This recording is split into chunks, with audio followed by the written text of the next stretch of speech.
अस्सलामुअलैकुम एवरीवन। मैं उम्मीद करती हूँ आप सब लोग ठीक ठाक होंगे। तो हम पीपीएससी की प्रिपरेशन कर रहे थे साइकोलॉजी की। लेक्चर 1 हमने स्टार्ट किया हुआ है। लेक्चर 1 का ये पार्ट 3 है और इसमें पहले हम डिस्कस करेंगे इटाइमोलॉजी। इटाइमोलॉजी क्या होती है, इसमें हम डिस्कस करते हैं मीनिंग ऑफ साइकोलॉजी। साइकोलॉजी का मकसद क्या है। साइकोलॉजी को जो फर्स्ट टाइम इसकी टर्म जो यूज़ किया गया था वो रडल्फ गोकलिन ने यूज़ किया था, उसे हम गोकलिनियस भी कहते हैं। 1590 के अंदर पहली दफ़ा साइकोलॉजी के टर्म को इस्तेमाल किया गया था। साइकोलॉजी की जो टर्म है ये इसको के कम्बिनेशन है टू ग्रीक वर्ड का। साइकी का मतलब होता है सोल और माइंड, और लोगोस का मतलब होता है स्टडी या नॉलेज या रीजनिंग भी इनमें से कह सकते हैं। तो वो कहता है मोस्ट कॉमन जो मीनिंग है साइकोलॉजी का है वो क्या है, study of mind. Study of mind को हम डिस्कस करेंगे। उसके बाद हम डिस्कस करते हैं डेफिनेशन क्या है इसकी, साइकोलॉजी की डेफिनेशन। फिर वो कहता है बहुत सारे साइकोलॉजिस्ट ने डिफरेंट डेफिनेशंस बताई और डिबेट हुई थी कि क्या साइकोलॉजी का मतलब सोल है या माइंड है, क्या साइकोलॉजी का मतलब बोथ, इसमें सोल भी आएगा माइंड भी आएगा। बहुत बड़ी डिबेट हुई इस चीज़ पे। अर्ली डेफिनेशंस, पहले कौन कौन सी डेफिनेशंस डिस्क्राइब की गई थी साइकोलॉजी की।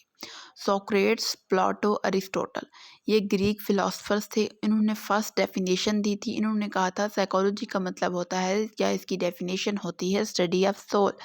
जबकि डेस्क्रेट एंड होब्स ने इनकी ये डेफिनेशन को रिजेक्ट कर दिया था। क्यों रिजेक्ट किया था उन्होंने, इस चीज़ की रीजंस भी दी हुई हैं। उन्होंने कहा कि जो सोल है वो इमटेरियल थिंग है, इनविजिबल है, दिखाई नहीं देती, कॉन्ट ऑब्जर्व, उन्हें हम ऑब्जर्व भी नहीं कर सकते और लेबॉर्ट्री के अंदर उसका कोई एक्सपेरिमेंट भी नहीं कर सकते। इटर्नल एंड इमोर्टल है, फानी है, कांट एक्सपेरिमेंटेड, उससे हम कोई एक्सपेरिमेंटेशन भी नहीं कर सकते सोल से।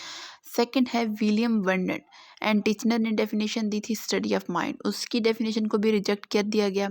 जे.बी. वाटसन ने कहा कि साइकोलॉजी की डेफिनेशन है स्टडी ऑफ बिहेवियर।